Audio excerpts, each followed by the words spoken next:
welcome everyone. Good to see you here. There's plenty of room if you want to come down closer. What I want to do with my colleague Lori McKenzie today is talk about how we might advance women's leadership. And I thought what I would do to get us started on that is give you a sense of where we are in terms of women's leadership in the United States today. So the slide here, when you take a quick glance at it, what you will notice is that women are underrepresented and continue to be underrepresented at the top levels of all sectors of our society. So the first two bullet points show us the dearth of women in the corporate sector. If we drop down to the third bullet point, we see that women make up only 18% of our Congress. And this was after a year which supposedly just was a watershed of women entering Congress. We're still at only 18% women. University presidencies of our top research universities, only 17% of women. And as low as these numbers are, if we were to drill down and look at women of color, they're considerably lower.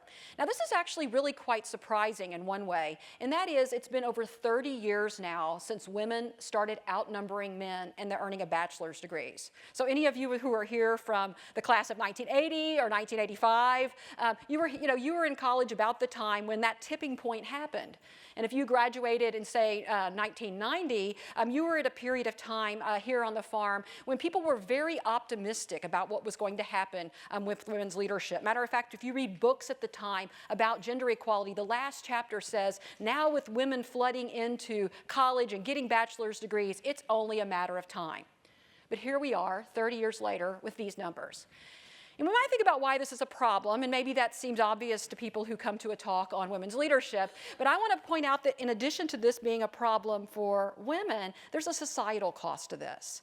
We have to ask ourselves what important questions and problems aren't being solved by our companies, our governments, and our universities if women's voices aren't being more fully included. Or to flip that around and be positive about it, think about what we could be doing in our governments, in our universities, and in our companies if we were more fully drawing on all the talent that women bring to our society. So that's what I want to talk about with you today. Clearly these numbers are low for all kinds of reasons. I teach a class, one of the freshman Thinking Matters class, on this topic, and we spend the entire quarter talking about all these reasons and how to get beyond this. Today I want to highlight just one barrier to you that I think is really important, and that is I want to draw out the way that stereotypes about gender and work lead to a bias in terms of how women are evaluated in the workplace. And so what I'm going to do is spend some time describing that problem to you and showing you that it's more consequential than perhaps we might think. And then I'm going to turn it over to Lori McKenzie, who's going to talk about some of the tools that we've been developing to move beyond that bias and to create workplaces that more fully embrace the talent of women in them. So I want to just start off with a research study that you may have heard of that got a lot of attention when it came out and really illustrates the kind of things that I want to share with you today. And as this picture shows here, the context of this study is orchestras and the hiring of musicians into orchestras. So in the 70s and 80s in the United States, women made up only 5% of all orchestra musicians. So this was a really male-type space, and we do a lot of work at the Clayman Institute in tech, and I think about this, and this was more male-type than tech is today, okay? The orchestras, major orchestras around the country, became concerned that perhaps one of the reasons there were so few women is that there was a bias against women in the audition process. And I think about that, in the 70s and 80s, somebody making that suggestion, I'm sure there were lots of people that thought that that seemed ridiculous and doubted that that was kind of the right answer. But to these orchestras' credit, what they did, rather than just debating whether or not this was the case, they decided to do an experiment and find out. And we're always trying to urge the companies we work with, do an experiment, let's see. So what they did is they introduced a screen between the musician auditioning and the panel of judges, okay? So that the panel of judges could no longer tell if the musician was a male or female.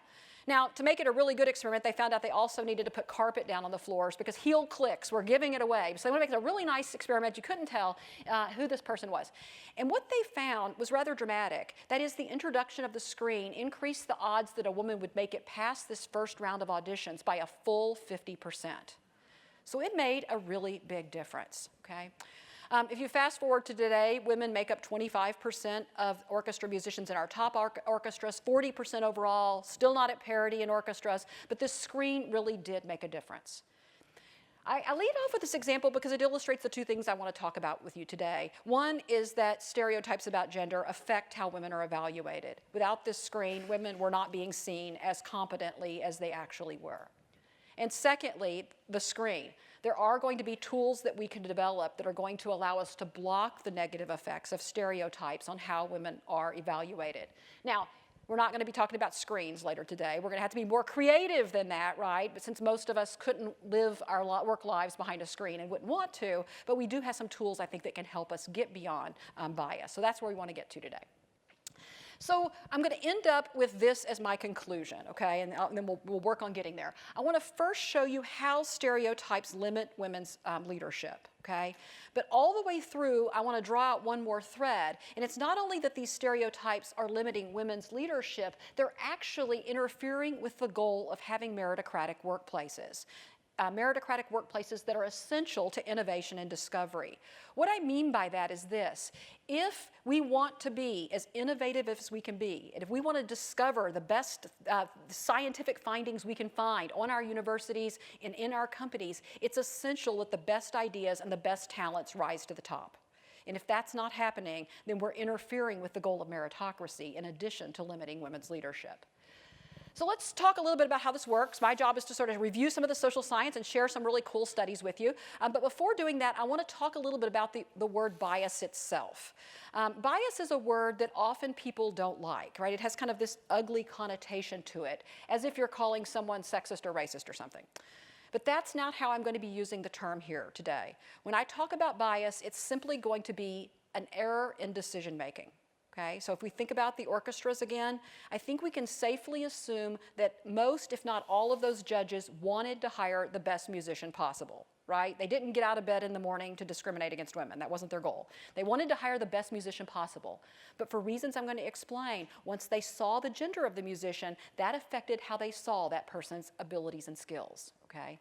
What we're going to see here today is all of us are prone to these sorts of biases. They're unconscious biases, if you will, okay? Which is the bad news. But the good news is going to be that there are procedures in place that we can put in place that keep us from acting on these biases. So I always describe this as kind of a no blame, high responsibility message. So that's bias. What does that tell us about how stereotypes work? So the key idea about stereotypes that we want to talk about today is that stereotypes function as what we might think of as a cognitive shortcut in information processing. So let me just talk about the orchestra one last time. Imagine that orchestra is auditioning like 100 musicians for just 2 or 3 openings. And that would not be uncommon at a major orchestra. If you're one of those judges, that's a lot of information to take in, right? 100 different people performing, you're having to keep all that information straight. In those information-heavy contexts, we understandably look for shortcuts to help us process all that information. And that's not a bad thing. I mean, none of us today in our jobs, as busy as we are, could get anything done at work if we didn't have some sort of shortcuts that we took in processing that information. But unfortunately, stereotypes about gender and other categories of people function as one of those shortcuts. And when they do, they're going to create some, I think, undesirable outcomes. So how does this work? This slide here summarizes 30 years worth of work on stereotypes. So if I'm going through it quickly, 30 years. So what the research shows us about stereotypes is that we instantly, within milliseconds, sex categorize any person we interact with. That is, we take notice of whether we think that person is male or female. And we do it in just milliseconds, okay? Cannot help doing it. In the United States, we do this with race as well. So the things I'm going to talk about with gender work for race as well in the United States. In other countries, they have different things that they may instantly categorize people on, but in all known societies, sex is one of those. Why is that important? Well, once you put someone in a category, or put anything in a category, you unconsciously or implicitly expect that person to be something like that category. So research shows here, with data from over 30 countries, that what happens when we categorize someone as a man is we're more quick to associate him with leadership. All the words that have to do with leadership, we can make these quick, unconscious mental associations with leadership. Whereas with women, instead, we make slower associations with leadership, but quicker associations with things like being a supporter, a follower, a contributor, but not a leader. What this means is that for men, we tend to expect men to act more like leaders. Psychologists call this agentic, to act active and capable of getting things done, and decisive in the way that leaders act. We expect women to be warm and communal, nice, concerned about others, the kind of things we might expect of someone who is being supportive. And we certainly don't expect women to be dominant and assertive, okay? We might expect men to be, again, at an unconscious level, better at male-type tasks like technology, and women better at female-type tasks. These stereotypic expectations that occur out of awareness are important because they frame or shape how we judge people's performances, such the very same performance looks slightly different to us if it had been offered by a man versus a woman. And we saw that in the case of the orchestras. The bottom bar, the problem with this then, when we're thinking about the world of work and how people might advance into leadership, is this then, these quick associations affect how we evaluate people in the workplace, whether when we're hiring people, thinking about promoting people, who to put on projects.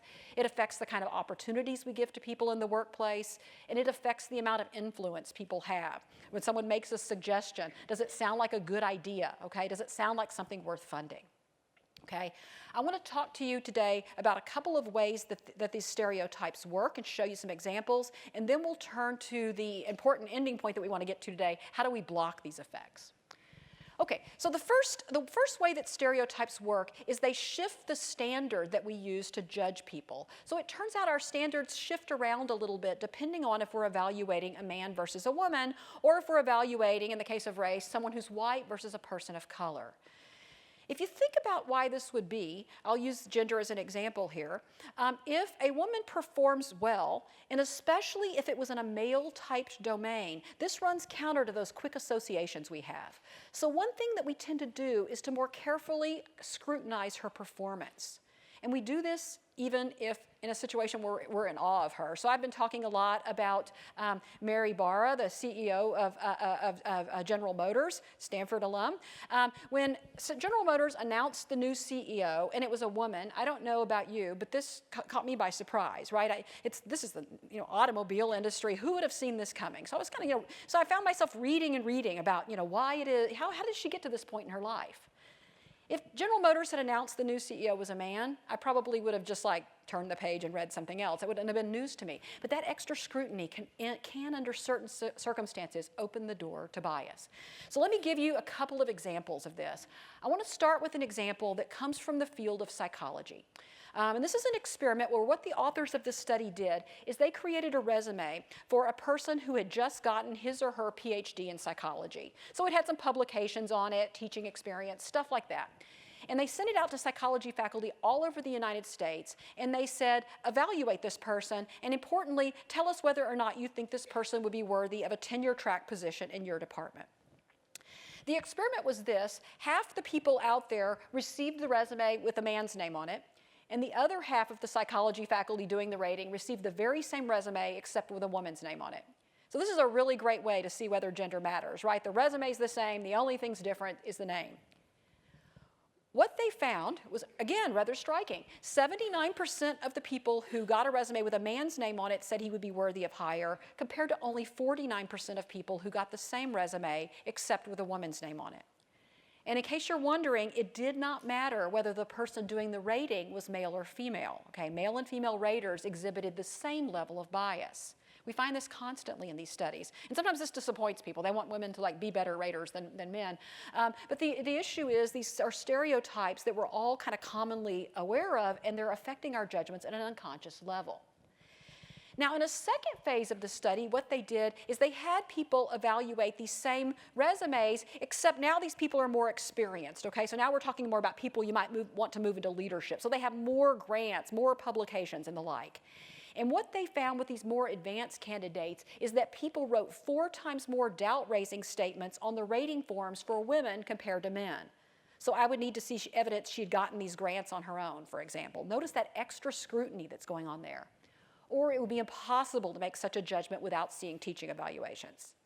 Now, if you think about it, a teaching evaluation and wanting to see people's teaching evaluations before you hire them as a professor, that's a very legitimate thing, right? I would hope that we would want to see that. But the criteria is being enforced more rigidly for women than it is for men. Now, I want to just switch gears just slightly and show you another very similar study that was done in the context of race. We work a lot at the Clayman Institute for Gender Research on gender issues, but a lot of the things that we're talking about work similarly for race. So if we're trying to create more inclusive workplaces, a lot of the take-home messages here will be the same. So this study was done in 2014, and what the authors of the study did is they created a legal memo that was ostensibly written by a third-year law associate named Thomas Meyer, who had gotten his law degree at NYU. And in the memo, what they did is they embedded it with certain numbers of errors. So there were some spelling errors, there were some factual errors, and there were some analytical errors. And then they sent it out to law partners and asked the law partner to rate the memo and give the person some feedback on how they were doing. And so the experiment, very similar to the last one. The only difference was that half the people were told that Thomas Meyer was white and the other half were told that he was black, but the memo's the same. And what we find is this. There were 3 times more edits and comments written on the black Thomas Meyer's memo compared to the white version, okay? Again, the same memo. And they were twice as likely to find mistakes. So notice again that extra scrutiny that's going on for the person for whom people probably didn't expect they were going to be as good to start with. They were doing what they were supposed to here, right? They were supposed to be finding the mistakes, but the person over here was getting kind of a leniency bias. And this is what we see a lot in these studies, is this extra scrutiny of women and people of color with criteria that's very legitimate being applied more rigidly to them. This affected how people rated the memos, not surprisingly. The rating was considerably and significantly higher for white Thomas Meyer than for black Thomas Meyer.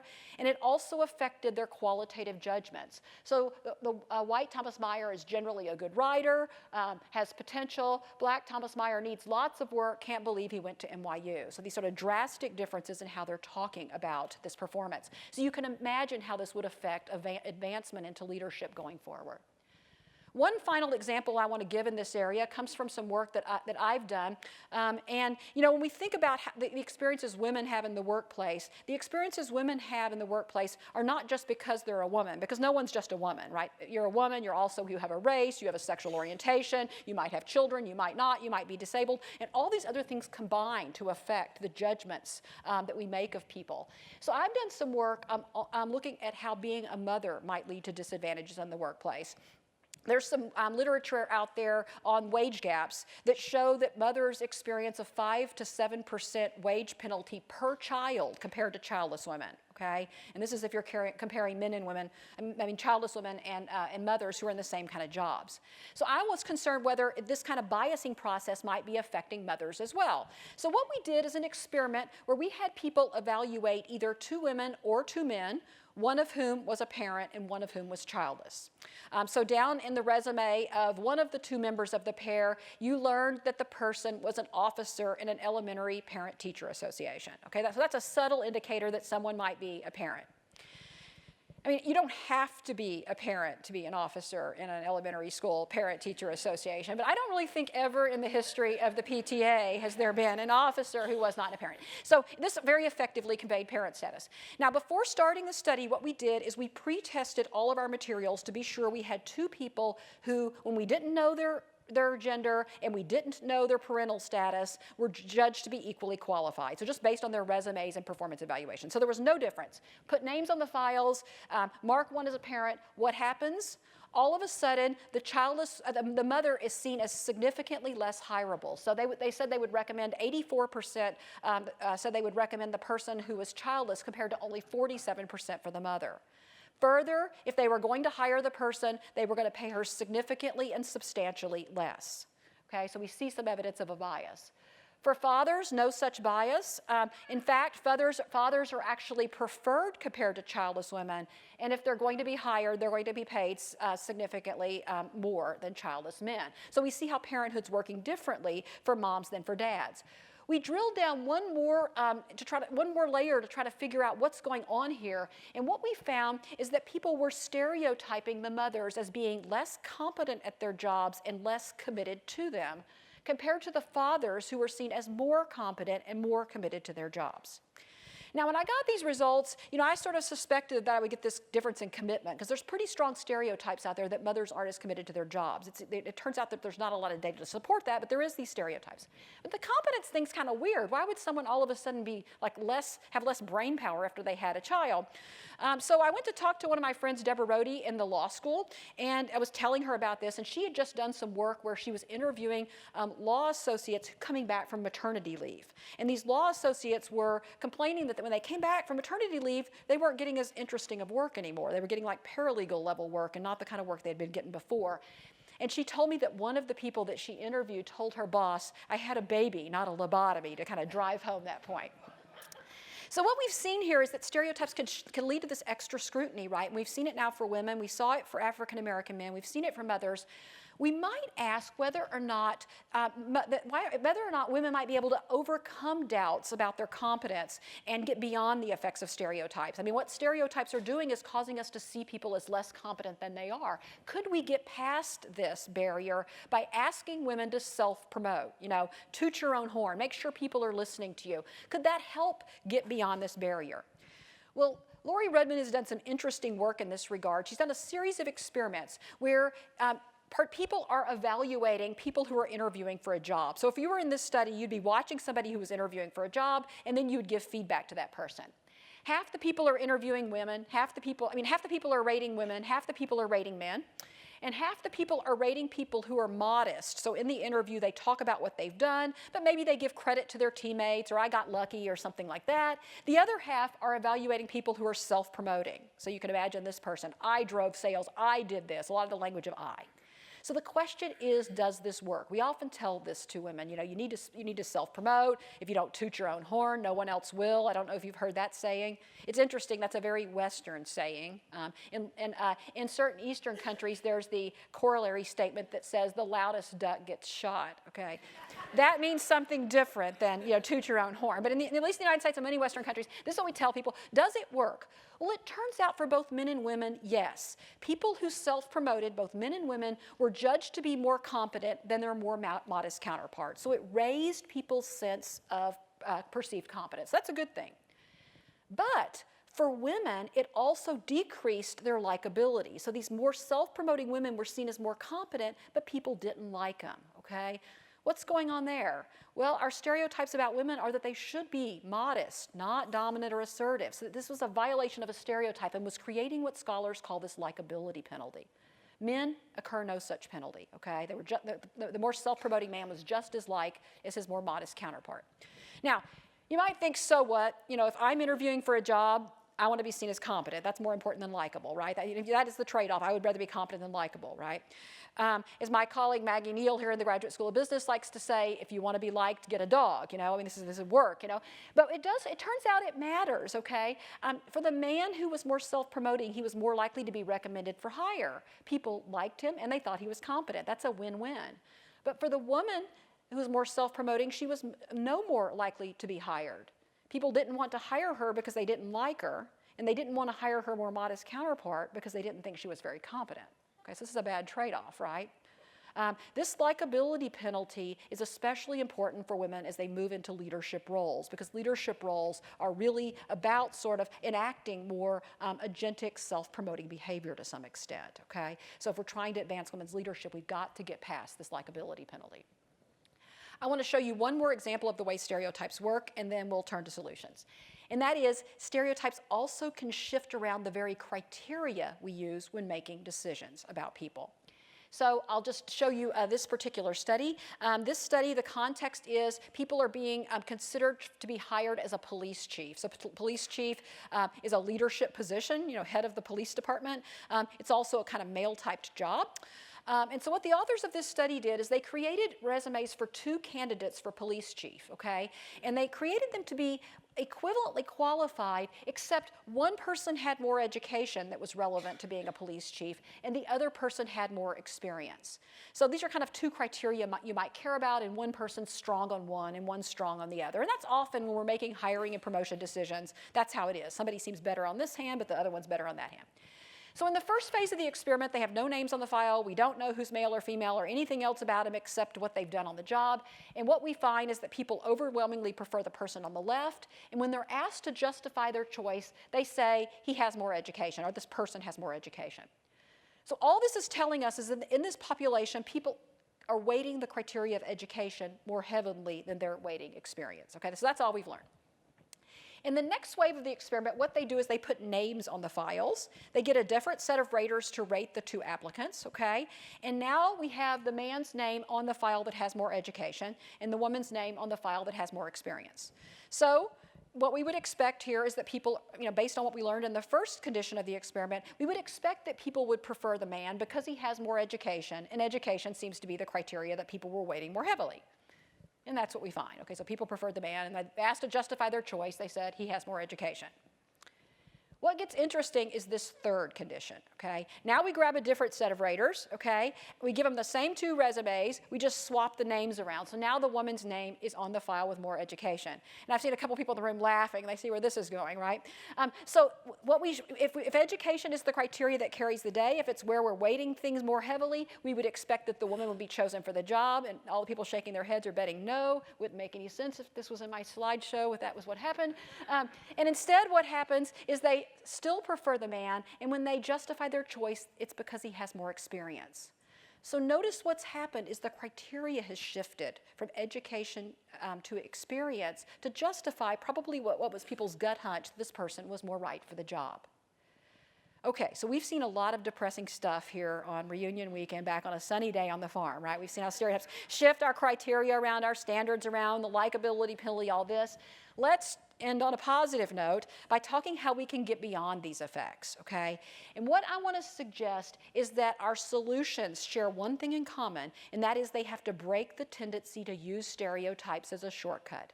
That's what got us into trouble to begin with. Good, well-intentioned people who are very busy trying to process all the information on their job, and at an implicit or unconscious way, stereotypes are affecting those judgments. So how can we get beyond that? We've been doing a lot of work at the Clayman Institute on a project that we colloquially like to call C-Bias, Block Bias, working with companies in the Silicon Valley and beyond to first help people see bias in their workplace. Because these biases are unconscious or implicit, they're often hard to see. So what can we do to help people see bias, and then what kind of tools can we devise to block the use of that bias? Well, on the seeing bias front, one thing that really helps is teaching people about how stereotypes work. Once people understand how stereotypes work, they tend to be more careful and thoughtful in their own decision making. So this is a good first step. However, it's not going to take us all that far, and I think we all know why. That is, any kind of education or training that you've ever had, even if it was really impactful, right, it impacts you a lot today, and maybe next week, and the week after. It's like a New Year's resolution, right? We're good in January, we're still okay in February, March comes, it's gone. These things wear off, and I think about this on reunion weekend. Every time I'm on campus, I think about, like, what if I could remember all the stuff I had learned at Stanford? I hadn't forgotten any of it. How smart I would seem. These things wear away. So we're going to have to do something more than just educate people. We're going to have to change the way we work. So what I want to end with, and then I'm going to turn it over to Lori, I want to talk just a little bit about what organizations can do to get beyond bias. And then Lori is going to talk about what we as individuals can do, okay? And that's how we'll end up today. So in terms of what organizations can do, there's really two broad buckets of things that we like to work on. The first is that we can change the stereotypes about leadership, or more generally, change the stereotypes in our organization about what success is like. So in the case of leadership, even though we know that leaders embody a diverse array of traits, people's stereotypes about leaders are very narrow. They're the Steve Jobs of the world. They're these born geniuses that drive change. Even if they have to step on people, it doesn't matter. We have this sort of stereotypes about leadership, and that causes women to not see themselves as being as leader-like, and it causes people judging women's performances to not see them as being as leader-like. The Association of Women in Science is an interesting example here. This is a group of women's groups that are across the 22 professional science societies in our country, so like the American Chemical Society, for example. And what they noticed is that women were winning very few career achievement awards, the awards that signal that you're just at the pinnacle of your career. Very few women were getting them, even though the pipeline of women was getting fuller and fuller. So what they did in some of the societies was an experiment where they changed the words they used in the call for nominations. And rather than describing the person as just being a genius and path-breaking, they said, please nominate people who've had considerable achievements in their career. And that makes sense because these were career achievement awards, right? But that language, changing that language, caused many more women to apply for the awards and for women to start winning the awards at a higher rate. So broadening stereotypes about leadership and success could be useful. Secondly, we need to change our evaluation processes when we're hiring and promoting people to block the effects of stereotypes. And I want to give you just a few quick examples here. One is that we need to develop clear criteria before people make evaluations. That police chief study I told you about, there was one final condition. And in this condition, what they said to the new set of raters is this: before we show you any applicants, write down what really matters to you. And guess what? People wrote down education. And then when they saw women who had more education, they chose them for the job. There's about 2 decades worth of research now that shows the clearer the criteria, the more likely we are to hire and promote women and people of color. When you have clear criteria, you don't need the shortcuts that stereotypes provide. Secondly, we need to ensure that the criteria is evenly applied, okay, to all people. So think back to the psychology study. I would need to see evidence of her teaching evaluations. If you're in a meeting and someone says something like that, what somebody in the room needs to be doing, and we call this person a criteria monitor, this person needs to be saying, if we're going to consider teaching evaluations, why don't we go back and apply that to everyone, okay? That can be very helpful. Third, we need to increase accountability and transparency, okay? With accountability, people are asked to justify their choices, and when people have to justify who they're hiring or who they're promoting, they tend to make more thoughtful decisions. If I'm going to have to explain to you why I preferred someone, I can't just say, it was a hunch. I have to sort of think through what the criteria are and how the person mapped onto those.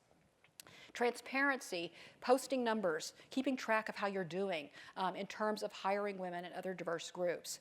And we do this at Stanford. Every year in the spring quarter, one of the vice provosts comes to the faculty senate and gives a report that we call gains and losses. And basically what we're doing here is we're looking at how have we done in gaining women faculty and gaining faculty of color relative to losing those groups of people. The goal is that we want our faculty to look more like our student body. And by being transparent and collecting data on that, we keep ourselves focused on that goal and managing towards that goal. And then finally, question, don't assume meritocracy. We work at a place, especially here in the Silicon Valley, where people tend to think that their organization is meritocratic. They're quantitative, data-oriented people, and they think they are meritocratic. But recent research has shown that organizations who think they are meritocratic are actually more prone to biases than organizations that know that they still have work to do. Okay? So if meritocracy is your goal, but if you treat it like a reality, it undermines the goal. And that makes sense when you think about it, right? If you think you already are meritocratic, there's no biases in your organization, you don't have a problem, you're probably not going to be that conscious of trying to solve the problem. So questioning meritocracy and constantly asking and wanting evidence about how we're doing in terms of being fair in hiring and promotion is actually really quite important. Now, I know that not everyone here is running an organization where these points are that relevant. So what I want to do is turn it over to Lori, who is now going to talk a little bit with you about what individuals can do tomorrow to start driving us towards a world that is more meritocratic. I think you've seen from the research that we're in a society with these shared cultural beliefs. It's something we all share. So sometimes people say that's the point in the presentation where your kind of enthusiasm goes down. It's my job to bring you back up to that we can do something together. I'm going to actually ask you to see the unseen.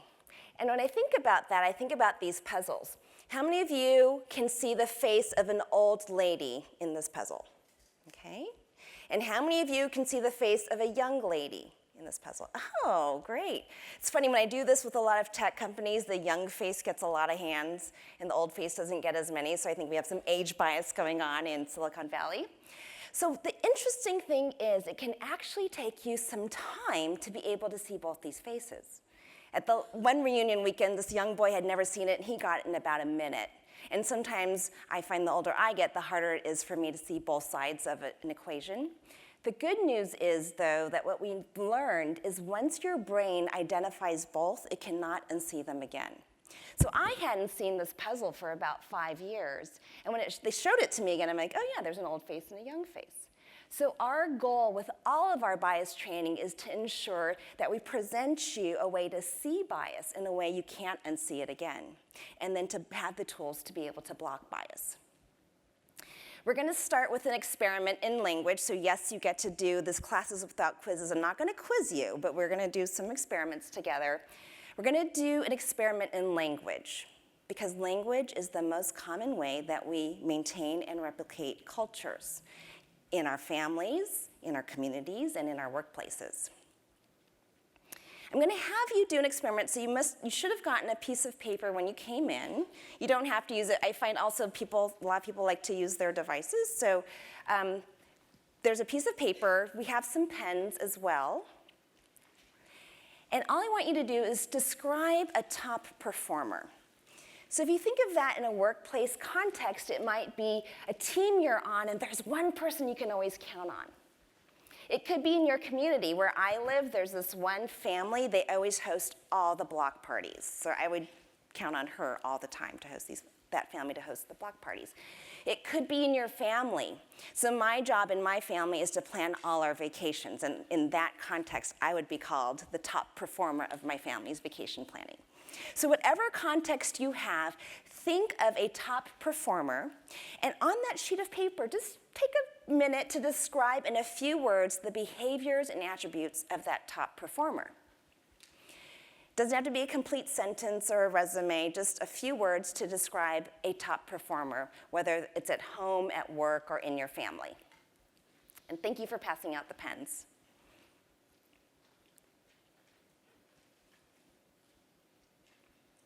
Oh, a pen here?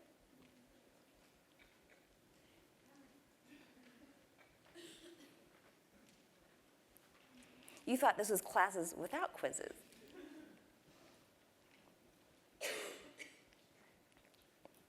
So think of that person in particular, not a general top performer, and a few words to describe the behaviors and attributes of that top performer. Okay? Does everyone have at least one word down for their top performer? Great. Now, here's the thought experiment, and I'm going to show you two descriptions, and they're written differently intentionally. So this is never going to be how it would show up in life, but just come along with me on this journey of this thought experiment. Imagine that I've taken that top performer away, and I'm going to show you the description of two different people, and I'm going to have you pick the person to replace your top performer. So for example, in my family, if I no longer were planning our vacations, I'd say to my family, pick the person to plan the top vacation, right? So in the workplace, it could be on your team. Imagine that person got recruited or promoted out of your team, and you're looking for a replacement. And I'm going to ask you to pick description A or description B to replace your top performer. Okay? And yes, they're written very differently. This is just an experiment. Now, how many would replace their top performer with description A? Okay? I would say it's 15%, 20%. How about with description B? Okay, maybe 75%. All right. Interesting, did you notice I've been priming you all the time by saying top performer, top performer, top performer? Notice how language has created an association of a type of person. And even when you're asked to pick a substitution for that person with just 4 words, we're able to do it. 80% of us pick description A. If I had said instead, imagine the person you count on the most to support you in your times of need. Even if that's the same person, you might have picked a different description. Notice how language is priming us to make associations, as Shelley said, and make decisions off just a few words. Now, why does this matter? Researchers at Rice University went through 400 letters of recommendation for the position of medical chief. Imagine medical chief is the person who's making life or death situations for a lot of people. And the researchers noticed that the more communal language that was used, which is description A, the less likely a candidate was to be put forward. So when I think of communal language, I think of it as the language of we, of community, and of collaboration. The more agentic language that was used, so when I think of agentic language, I think of agency or the language of I, I am independently driving to an outcome. The more a communal language that was used, the less likely that candidate was to be put forward. Now, thinking about us doing a presentation on women's leadership, guess what kind of person is more likely to be described with communal language? Women with the exact same qualifications. So the letter writers are the people who most want this person to be considered as the top candidate. And simply by using language that was more communal in nature, their advocacy was less effective. Why does this matter? So as Shelley said, we're using stereotypes as these cognitive shortcuts. Now, are there any native Russian speakers in the room? No, okay. So apparently in Russian, there's 2 words for the color blue. So if I showed you something that was blue and you're a native Russian speaker, your brain would take a slight longer bit to sort it, because you're sorting, is that blue or is that light blue or dark blue? But in English, there's only one color. So if I show you something that's blue, you'll sort it more quickly. So the more binary something is, the faster our brain can make these decisions. The more shades of gray there are, the slower those cognitive processes are. Now, part of what starts to happen is you assume in this binary world that the other doesn't exist. So if I assume that you're very communal, you're a very good team player, I might wonder, are you also willing to drive a decision home? And if you're more agentic, you're more driven, I might wonder, are you also able to be a great team player? Now, here's the thing about leadership. When we're asked quickly to decide about someone's leadership, we're more likely to associate leader with agentic qualities. Even though we want a spectrum of qualities with leadership, when we're making those cognitive shortcuts, we're much more likely to rely on agentic terms in making those decisions. So you can see that the very use of language as an automatic function, seeing somebody who's equally qualified but foregrounding different qualifications, has them show up differently when being evaluated for a leadership position. Here's the kind of list there is. That list is also on the back of your handout for you to use. Oftentimes, my friends will use this. So I just wrote a letter of recommendation for somebody to get into college and submitted it to the Common App. And I was very conscious of the kind of language that I was using in my letter of recommendation. Often people will go look at their LinkedIn profiles to see how they've described their own accomplishments. Or they might even look at their LinkedIn endorsements. How have you, in a quick endorsement of someone, used language that might not have them seem as much of a leader? I have a friend who's a project manager, and she's really effective. And she said, everyone just says I'm friendly, and no one says I'm strategic. And I said, oh, she's also Asian. Asians are perceived to be very good at tasks. So when someone sees her, they see the task orientation she has, and they forget that she was very strategic in how she planned the events. So after she did the presentation, the next time she asked for a LinkedIn endorsement, she primed that person to talk about certain qualifications she had. So she would finally have a LinkedIn endorsement that didn't say she's really good at managing tasks. I just want to give you an example. So at our institute, we're often given informal recommendations. So when we're hiring someone for a job, someone will send a note to someone to send to us so that they know that their person should be highly considered for a job. So I want to show you a little bit of that. I'm going to diagnose the language that was used. This is also a warning. Never send me a letter of recommendation if you don't want it to show up on screen. No, I'm just kidding. So this is for someone who worked on Capitol Hill. It was for us one of our most senior positions. It's for the position of marketing director. And this person went to one person to another person to really get me this, because as you see, this was high, high praise for this candidate. I'm going to dissect the language a little bit. Notice the words in black. These are her strongest endorsements of the candidate. Notice it's very vague. Scholar of what? Professional who led what accomplishment? So even this was high praise. I actually don't know much more about this candidate than I would from a letter that didn't say much about her.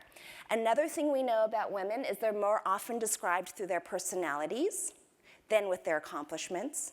And when their accomplishments are described, they're often much more vague. and they don't have business outcomes attached to it. So this is another trend we know from our research. Notice that word actually. She and I actually worked together. Our research also shows that there are many more doubt-raising statements in women's performance evaluations. She managed to lead a good team, not she led a good team. In the end, she managed to deliver the project on time. Why do we need to say in the end? In the end implies there wasn't always going to be on track, right? So this kind of doubt-raising statement we also find is much more common in our evaluations of women. And lastly, look at the traits of this person. So this person, I later learned, was a highly rated scholar who had used her scholarship to advance an agenda that went to Congress. None of that was mentioned here. All I got was that she was passionate, committed, and determined. Now, I don't know about you, but as a woman, I'm often called tirelessly dedicated. I don't know if that's code for something, but when we look through the performance evaluations of women, they're also more commonly coded as tirelessly dedicated. And one of the things I always think is so funny is we're in this culture of genius, right? We want the next Steve Jobs, we want the next startup. In this culture of genius, it kind of is supposed to just come to you, and the rest of us are working tirelessly and dedicated, right? So, this research we did, as I talked about, was performance evaluations, which we redacted and took the gender out, and then we evaluated them for the way language was used. The reason we do this at the Clayman Institute is that we want to provide practical solutions for companies to then block bias in their processes. So if I broadly say to you, don't make vague praise, that's one thing, but if I said, here's exactly the way vague praise works in your company, you're more able to train people not to use praise in that way. So this was posted recently in the Wall Street Journal. It's part of a 2-year research project we've been working on with some sites across the country to understand exactly how does bias play out. You can see some of the things we talked about. Women are given much less feedback. And when they are given feedback, it's not very specific. So I thought this was fake, but it's an actual citation. One woman was told to show it more at work. That was her feedback she got. I don't really know for why, what would the outcome be, and what would that provide for me to produce more results. The man, on the other hand, was told, combine technology A with technology B, and together that will help you launch this new platform. You can hear that that vagueness doesn't really help me much on my job. So women are getting less developmental feedback. They're getting a lot more criticism of their communication style. Do you remember Shelley talked about the likability penalty? The way the likability penalty will show up at work is you'll either be called not clear and concise at entry level, or off-putting at the senior level. So we notice the way communication shows up as a likability penalty in performance reviews. We're really excited that we're launching this new research in a 3-part launch, and more excited that we'll be launching this research as part of a national summit in March 2017. Thanks to the generous support of GSB alum Bruce Golden and his wife, Michelle Mercer, who was an undergrad and law degree, will be launching this as a national conversation to try to see and block bias in all of our workplaces. So this is the end of our presentation because we promised to allow some time for questions. So Shelley, do you want to come back on stage? Oh, one action you could do tomorrow. Shelley said I would give you solutions that you could do tomorrow. One thing you can do, endorse a woman. Do you remember when Shelley said that if you toot your own horn, people might not like you? An experiment was done where a professor said in one experiment, here's my TA, and just mentioned her name. In another condition, he tooted her horn for her and said how amazing she was, what publications she had, why they should listen to her.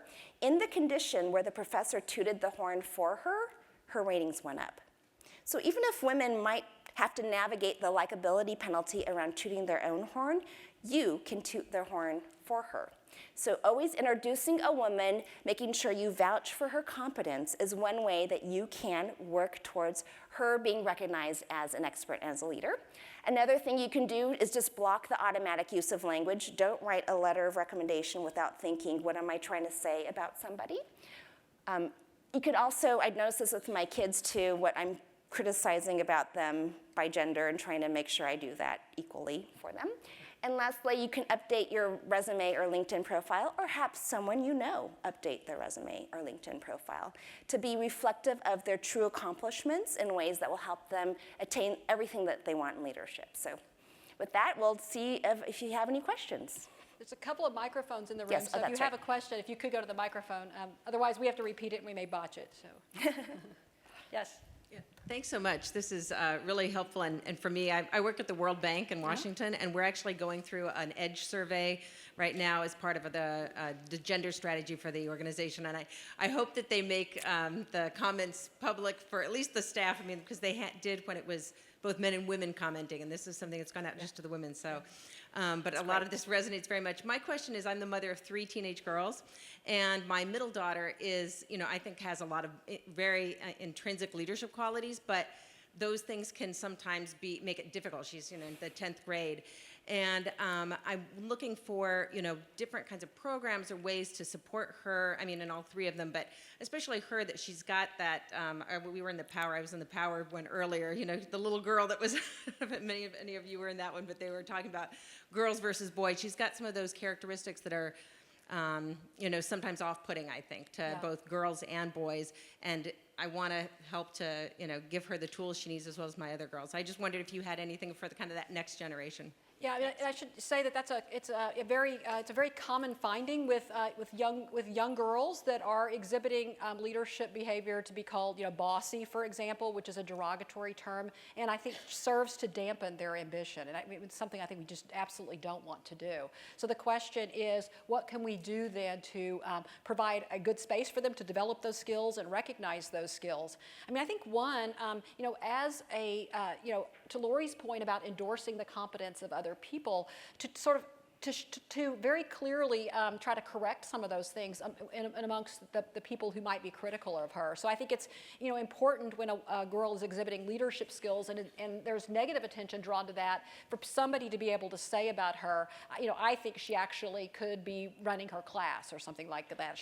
Sheryl Sandberg loves to say she has executive presence instead of she's bossy. But to reframe what it means to be a leader for a young girl, I think is actually really important. And then there's all kinds of, are starting to emerge new kinds of workshops and things that you can send her to, where she'll be around other people, peers that are more like her, which helps validate that. So we have a program we call Seeds of Change that is a middle school, high school girls, kind of a leadership program. And not only does it teach skills, but it puts them in contact with other girls who value those same skills. And that's very important, is to have that peer group. It's a great question. Yeah, we also have some free videos online under Voice and Influence. So there are professors like Maggie Neal from the Business School and Deb Grunfeld here as well. And I have a girl who's in 7th grade, and I've watched them with her and talked about them. And one of the things we know about young girls is you can't always figure out what their peers will say and give them ideas about how you can frame opportunities for them. But another thing to think about is what's their why they're doing things. Being in touch with a leadership purpose or a vision purpose or something like that can help you figure out, oh, maybe it's worth having someone call me bossy because I'm going to go change the world. So sometimes our work of Seeds of Change, part of what's in there is helping young girls find the why, and then going back to that why when they do face some of that pushback externally. Okay, so we'll go here and then over here next. Go ahead. Okay. As to the feedback loops and the degree to which women receive positive feedback relative to men, how much has any work been done on looking at the sexuality aspect?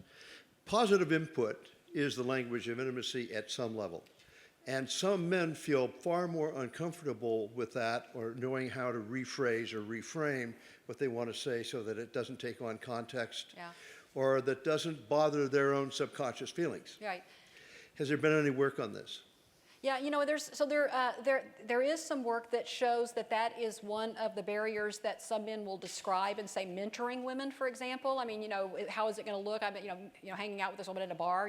How are people going to read that? And worrying about those kind of things. I think the solution to that is similar to a lot of the other solutions that we've offered, and that is we need more clear criteria about how you do mentorship, how you give feedback. So for example, on the work we're doing with language, we've been evaluating lots of performance evaluations, and you know, the language use is overly creative. I mean, people are writing things that are just crazy in some of these reviews. It's just not good.